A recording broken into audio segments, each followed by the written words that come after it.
Welcome back to another episode of Harmonious at Lunch, the show that fuels your business success. I'm Brandon Gano, your host and guide through the world of harmonious business growth.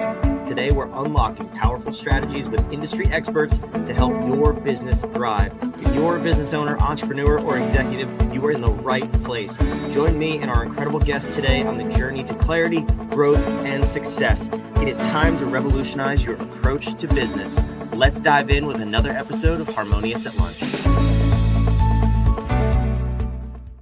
Welcome back into some more bite-sized business advice. We got the topic today that everybody's already talking about. We're talking about AI, technology, emerging tech, the future, and all those scary things. We're going to make it less scary today. If there's anyone less qualified on the planet to talk about this topic, it's me. That's why it's not a solo episode. So I have an amazing guest lined up here today with us, Sani Abdul-Jabbar, and he's going to break down for us how to think about AI, tech, emerging tech, and the future of our businesses so we don't get caught in the past. So Sani, welcome to the show. Thank you for being here. Thank you, Brennan. You did promise to your audience that we're going to make it less scary. I'm not sure about that. We'll try. That's awful. Okay, we're going to make it. I'll try to support you in that promise. Okay. Well, here's the thing. I was joking, but really not joking. There's no one less qualified to talk about this stuff than me. I have a very, very rudimentary knowledge of how to use ChatGPT. Kind of it. So I want to hear, we're talking about AI, emerging tech, the future. This can be a scary topic for a lot of people who are maybe not even thinking about using it, but let's kind of paint the picture of if we ignore it. So let's say wherever we are today, if we don't develop our skills any further, where do you see us as business owners being in even 3 years? Okay. So I'll try to answer your question from the numbers perspective and also with some analogies. So numbers. Every year we get some surveys done in the industry to get a sense of the changing landscape, the tech landscape, and see where the trends are going and all that, because that helps us as a company to get our ducks in a row before the technology demand for new technologies hits the market. So we spend a lot of money and a lot of time and effort on that every year. The most recent survey, we found out that the respondents, which are business leaders, small to mid-sized small to mid-sized businesses, corporations, government agencies, federal and state. So it's quite a diverse mix of respondents. We found out that over 78% business understand that emerging technologies such as AI and machine learning, they are a competitive advantage. They understand, they make statements like, I know that my industry is going to get significantly disrupted by these technologies within the next 3 years. They understand that within the next 10 years, if they don't adopt these technologies as competitive advantage, they're not going to be able to survive. Forget about thriving. They're not going to be able to survive. This is between 78 to 80% respondents. When we ask a follow-up question, how are you significantly investing in these to bring these technologies into your business? And do you have dedicated people? Do you have dedicated resources? Do you have a budget line item? Do you dedicate some time in your board meetings to these things? So less than 4% respondents said yes to any statistically significant level, right? Less than 4%. So the discrepancy between these numbers from less than 4% to almost 80% understand the need, less than 4% are actually doing it. Why? And what we have concluded is that it's the fear of the unknown, fear of the new. I've been doing things in this way for the last, 10, 20, 30, 40 years. You want to disrupt my business processes. I don't know where to start. I don't know where the experts are. Experts are beyond my reach in terms of the cost and all that. So that's the fear primarily that's driving, that's causing this stagnation in the industry, and the leaders aren't responding. So that's the quantitative side, answering your question from the quantitative angle. Now, from the qualitative angle, or from the experience perspective, front-end experience, you and me, every user that experiences it. If you think back, the internet, or you look too young to remember the very early days of the internet. Yeah, that's a fair statement. Yeah. So no, I say it as a compliment. Take it as a compliment. So very early days of the internet wasn't meant for communication. It was meant for exchange of papers, research papers. University of Illinois Urbana-Champaign, scientists from Urbana to Chicago, University of Chicago, they were exchanging scientific papers with each other. So basically, they would put it in a shared drive on a server. These days we put it in a Google Drive, OneDrive, whatever. So they would put it on the server, create a link. That was the internet. Then from there, we went through the era of message boards, the era of very early days of chat. We went through e-commerce. The pinnacle of that internet is social media, where anyone can communicate with anybody on the planet. That's the biggest success of that age of internet, where people now can communicate seamlessly. Even language doesn't matter. Now you have apps available that can real-time translate if you're speaking different languages, and you can communicate with people across the planet. You have best tools available online for that purpose. Now, when you move into the next phase, the AI phase, now it's not about people communicating with people. It's AI communicating with AI. Most of your audience, they probably have at least heard of things like ChatGPT. ChatGPT is just a sliver of the promise of AI. It's very early stage. So in terms of saying that, AI is taking over the world right now, no, that's not happening. That's not happening for a while. So first of all those fears that AI is going to take my job, AI is going to, control the economy, AI is going to control the governments. No, not yet. Not yet. The keyword is not yet. I like how you say "yet." That you just made this episode more scary. Well, it's not scary. It's caution. So more than fear, caution. So what can we do today? Is AI coming to steal your job? Not anytime soon. Am I coming to steal your job because I am comfortable with AI and you are not?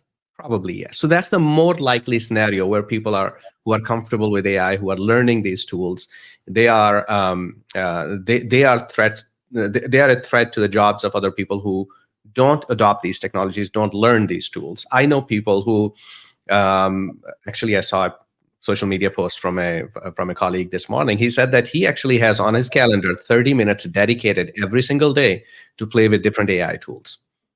He just creates test projects or test scenarios in which he would use those AIs. Like he would start writing a book or start creating a picture book or something to play with those kind of tools or others. So there are people who are actively trying to learn these tools. If you ask me which tools they should learn, I don't have the answer for that, because my answer today will be obsolete tomorrow. The tools are so rapidly coming on the market. I do like a website. It's called There's an AI for That. Are you familiar?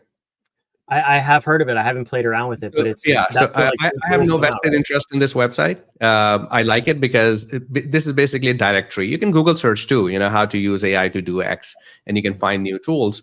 But what I have found most effective is when you join communities of people where they talk about this kind of stuff and they bring up new tools, new techniques. There's a new language to communicate with AI that's evolving. We call it prompt writing or prompt engineering. Prompting is basically telling, say, ChatGPT, act as a email copywriter and write an email to do blank, right? So that's prompt engineering. This is like an extremely simple example, but then once you get into it, there's very complex prompt writing, and prompts can be 10 pages, 20 pages long. Sometimes there's a concept of super prompting, for which you have to bring in actual experts who do this kind of stuff. So that's the practical side, the front end side of AI experience, answering your question, how it's impacting things, where we need to learn how to interact with these tools. We need to learn how to speak the language. We need to learn, what's out there. If you look at job postings recently, you'll notice that many job postings, they have one of the requirements is comfortable with AI tools or knowledge of AI tools. So that statement is becoming almost a norm for jobs of all types, from executives to admin level, right? So that's it. So it's saying recently one of my interviews went viral back in February. 8 million plays so far, and yeah, I was talking about an AI-powered crime that took place in Singapore, in Hong Kong. I'm sorry, in Hong Kong, not too long ago. And the interesting part wasn't the millions of plays. The interesting part was the hundreds of thousands of negative comments on it. Over 250,000 negative comments. And the comments were like, one of them, one or two of them that I found really interesting. One was, I don't believe in AI. I don't know what that means. AI is not God. It's not a deity. It's not a prophet. It's like, what do you mean by belief? It's not a matter of belief. You believe it or not, it's coming, right? So, so that statement, I don't believe in AI, I think that's the mindset among the deniers of these new technologies, and it's not a healthy mindset. It's a recipe for disaster, that I can tell you. So no, we are not trying to scare people from these technologies. We are giving a caution that you got to do certain things today, i.e., learning and adopting these technologies instead of just denying and saying I don't believe in it, or you don't know what you're talking about. Yeah, I mean, I don't believe in the Easter Bunny, but like Yeah. AI is, we're using it, but it's real, right? This podcast. Yeah. Oh man, that's a funny statement though. Yeah. But how about this? Because your company's been around since the mid 2000s, since I think 2007, you said, and you specialize in emerging technology. AI is just the latest example. So if we want to get people over that hump to say like, okay, believe in AI because it's first of all here. It's not a belief or not a belief thing.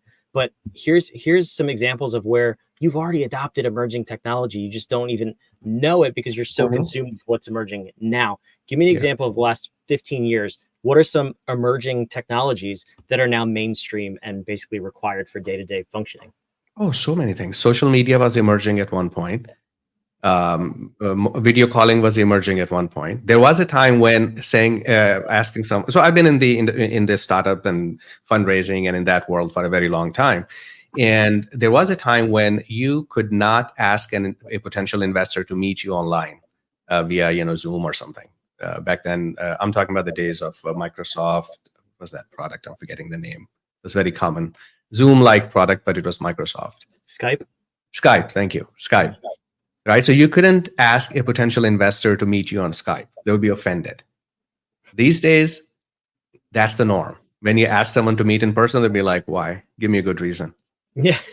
Right? So at one point, these things were emerging. These days, it's normal. I have business partners across the planet. We have investors across the planet. We've been closing deals in the tune of very, very, very large numbers. I don't even want to mention those numbers. And all online. You send documents for signing via DocuSign. You meet on Zoom. You plan via something like Asana or Jira or something like that, and you get the work done. That has become normal. In more recent days, this conversation, this tool that you're using for recording, AI is baked into it. Yep. Right? When you create clips and whatnot, that's all AI. The microphones that you and I both are using, there's AI baked in it. So the voice that you're hearing from me, this is already going through some AI tools and being cleaned and improved and all that kind of good stuff, right? Video, same thing. You watch Netflix, there's AI behind that. Netflix is using blockchain, for example, on the back end. So a lot of these technologies are already part of our day-to-day lives. We just don't, any phone, iPhone, Android, pick any phone. When you take a picture with iPhone or Android, it's AI that's improving that image. It's not just a physical lens. There's a lot of, So these technologies are already part of our lives. The question is, are we using it proactively or actively? If I'm a business leader, I don't have the luxury to use these technologies proactively. If I'm a consumer, sure, I'm going to buy a new iPhone or a new Android. It's going to have AI baked into it. I'll use it. I don't have to think about it. I don't have to plan it. But as a business leader, that's your audience, business leaders, right? Yeah. They don't have the luxury to say, I'm just going to wait for the next, next device or next update to my software or next whatever, because in that case, you're a follower. You're not leading your industry. You're not leading your space, which means you have zero competitive advantage. Competitive advantage is when you have something that others don't, when you are ahead of the curve. And to do that, you have to actively learn these tools, actively adopt these tools, and invest in time and resources into it. Yeah, so that's kind of the question is, the audience is business leaders, like you mentioned, and what I see is kind of two paths, right? You have someone who spends maybe way too much time playing with AI tools, and they really don't run their business; they're just playing with AI tools. And then there's the people who completely ignore it because they're just business as usual. They're going to go along their path. I don't think either one's right. And either one is, both are some degree of wrong. But there's that other path where you have to kind of balance this line of, you as the business leader, the owner, if you're going to be a business owner, you should not be the expert in the tool, but it should be incorporated in how your business operates.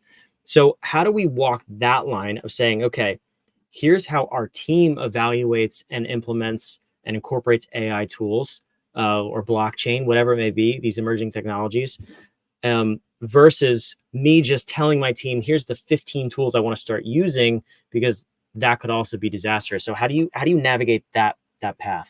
Okay. So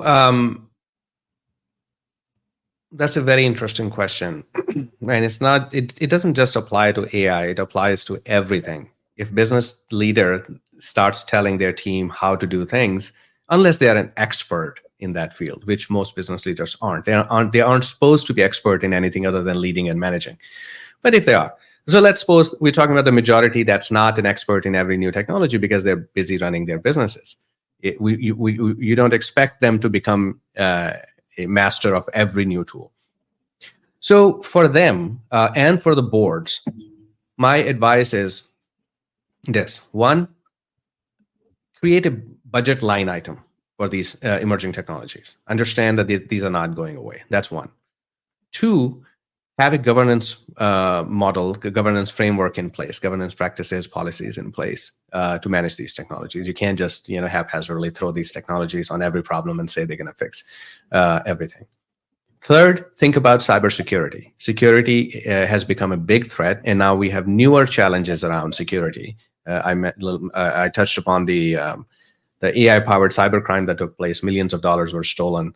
And in short, what it was a Zoom call on which a company employee met with his CEO and several other colleagues. He knew all of them by face. They're all on Zoom call. They had a conversation.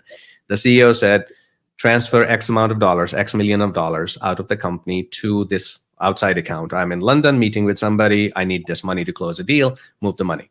He's like, okay, my CEO is telling me there's all these people on the call. They're all witnesses. He moves the money. Only to find out later that he was the only real person on the call. Everybody else was a digital double. They were fakes created by AI. They had a conversation. He received instructions.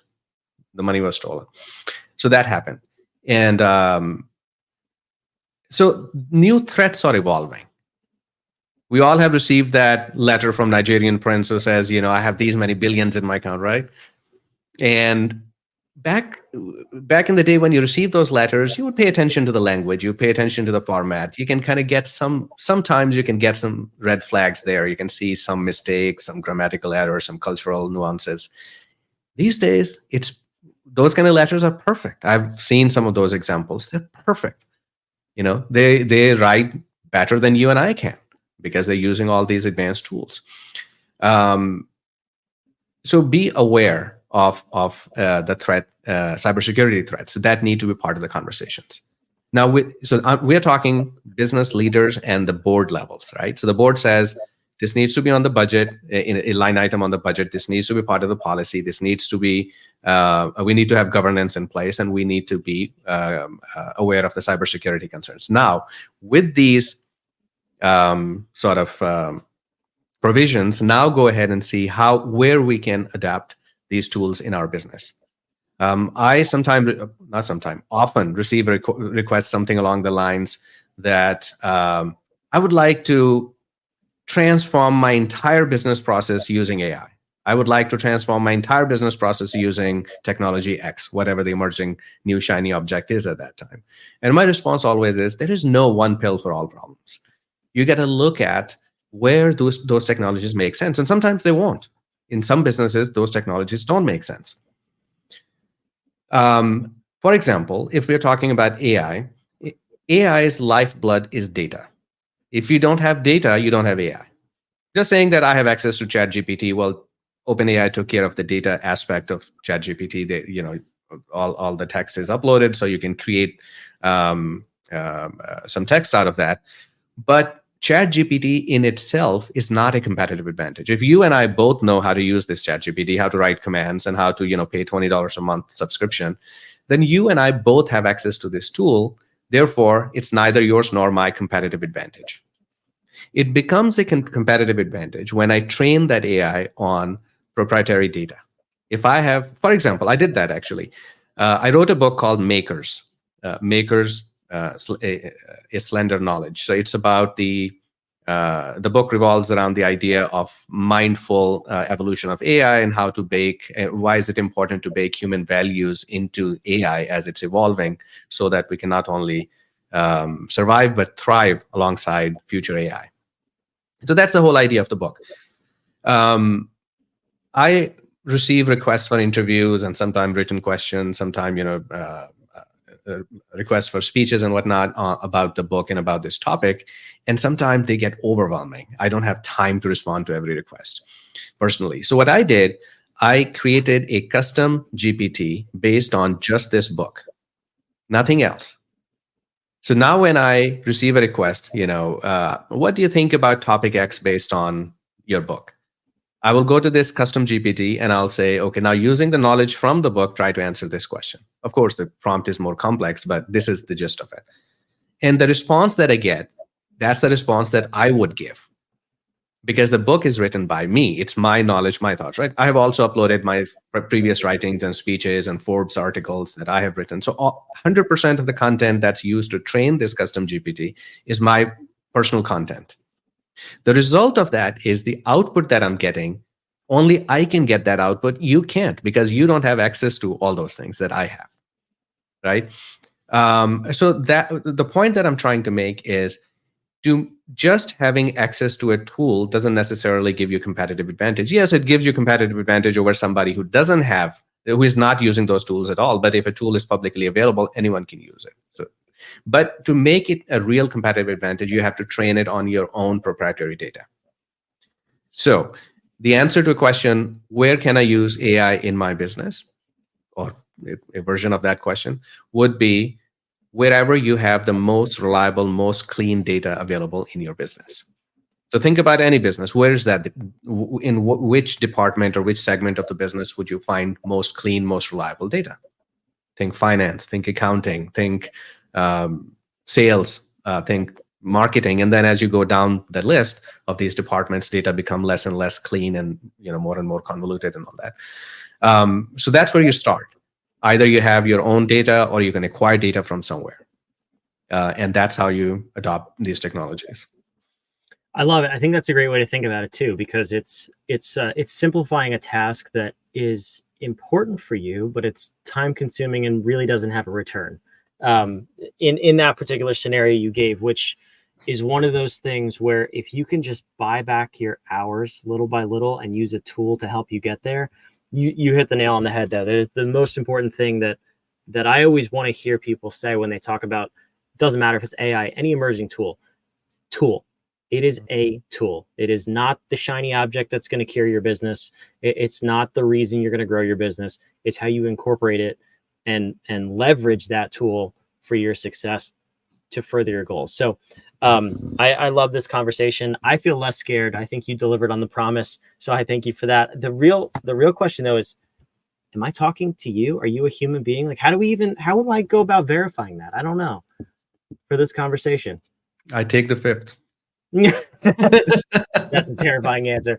Sani, I love it. Thank you for being here. But I do have one last question. I love to end these episodes with a question from you for the listener. So we believe that powerful questions get powerful answers. So in the context of this conversation, emerging tech, utilizing AI to grow our businesses, what is the question that the listener should be asking themselves about this topic until they get a powerful answer to grow their business? A question that I often ask when I meet people is that at this stage, at least in the developed world, we don't have to sell the idea of AI. people know what AI is, generally speaking, thanks to ChatGPT and those kind of tools. So they have some idea. They have some idea what it can do. But only 4% business leaders, as I mentioned earlier, they are actually investing time and resources into it. Why? What's stopping you? What would it take for you to significantly invest time and resources into these new emerging technologies and take them seriously? Yeah, if your audience can only answer to that question, not saying I don't believe in it. I'm not a clergyman. I can't debate belief. But if we can get answer to that question, what's stopping you? What would it take for you to really consider these technologies to take your organizations to the next level? What would that be? That would be my That's a good question. question. Yeah, I like that. 4%. That's a surprising number. So there's still a lot of opportunity. That's what I just heard. Yeah, absolutely. Zani, this was fantastic. Thank you for being here. Where can the listeners connect and find out more about you? The best way to reach me is on LinkedIn, just my name, SANI. And I share content on LinkedIn all the time. Connect with me and I'll be happy to share what I know. Fantastic. We'll put a link to that down in the show notes along with his company website down there. So go click around below this episode. You'll find all of that. For you listening, watching, wherever you are, make sure you subscribe. I hope you liked this episode. If you have fears around AI, hopefully we answered some of them, but start thinking about it differently. Ask yourself that question and see if you could be part of that 4% that actually has a competitive advantage in the marketplace rather than the 96 who are doing nothing with this emerging technology. We'll see you on the next episode of Harmonious at Lunch. Thanks for being here.